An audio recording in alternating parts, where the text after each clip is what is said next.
Hi, welcome to today's tip for growing your business strong. This is Whitney Proctor. I'm a director with Wildtree here in Wichita, Kansas, and I'm excited to be sharing with you today a simple system on organizing your 10 calls a day and some simple ways to reach out to your customers and hostesses to make sure you don't miss anyone in the follow-up process. So this is my very simple binder. It's a probably 2 or 3 inch binder here. Got it at Office Max for just a couple of bucks. And I have some basic sections in here I'm just going to kind of walk you through. So this top piece of paper here is just my ideal calendar for the week. It's kind of how I base my time throughout the week. There's a blank form of this on our team page you're welcome to use.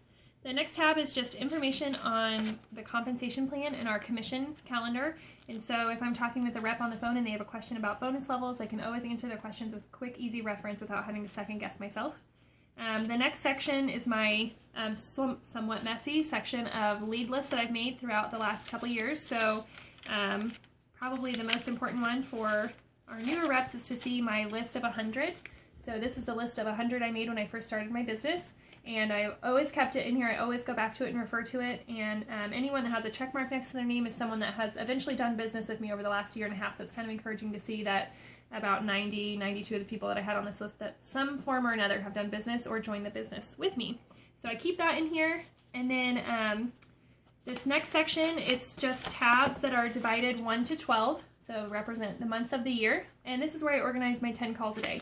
So the first section, January, these are all the calls I made in January, and I just simply write the person's name down, their phone number, and any comments, like I got their voicemail, or I was able to text them and get a hold of them, or they booked, or they decided to join the business, when follow-up is necessary, and kind of go from there. So if I talk to someone, let's say on Tuesday, January 13th, and they said, you know, Whitney, I'm really interested in this, but I just can't right now, call me back February 1st. Then I go over to the February tab, and I go to their 10 calls a day paper, and I would just write their name here in the February section to make sure to call them on that day. So I follow up with everyone with a 2 + 2 + 2 system. So after I meet someone at a workshop, I talk to them 2 days later, and then 2 weeks later, and then 2 months later, and kind of keep them on a rotating 2-month basis after that. So if I have a workshop on a Monday, then when I come home that night or the next morning, I'm going to write all of their name and their phone numbers down on Wednesday for a quick customer care follow-up. And on that call, I just say something really simple like, hey, Susie, it was great to meet you the other night at Mary's workshop. What have you thought about your meals? Or what did you think about the night? If they expressed interest that night in booking or more interest on the business opportunity, then we would have a more detailed conversation about that, but that'll be a separate training call. Today we're just kind of focusing on the systems. So if I talk to them on a Monday and I leave a voicemail, then I put them for a call 2 days later on Wednesday the 18th. And then if I still got a voicemail, I would flip ahead a couple weeks. All these are dated. They're just blank forms that I've written the date next to on the form. So then I would come back here in 2 weeks and write their name on a call 2 weeks later. If they're at a point where they just, tell me a couple months later, I can go to May or to June or whatever and write their name in that call tab. So I print out enough of these 10 calls a day form to have enough for 4 weeks and every month throughout the year. So if they tell me a specific time and date they want to be followed up with, I can just go forward to that month and follow up with them.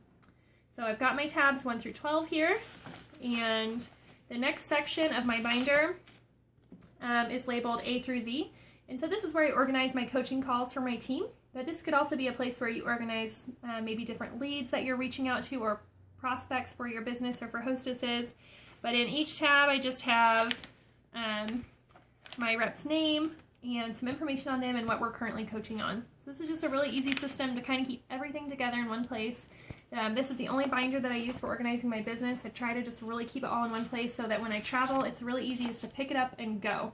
So another thing that's in here in my sections that I didn't show you the first time, sorry, was the 10 calls a day paper, and then I've also got my freezer meal workshop hostess coaching tracker sheet in here too. So I just keep in here, kind of turn it this way for you to see it. This is available on the Resource Center in the Freezer Meal Workshop tab under Planning and Executing. And so I'll just walk you through when to send the invite to the host, when to follow up with them, and some dates on when to send follow-up emails. So those are the main things that I use in my binder.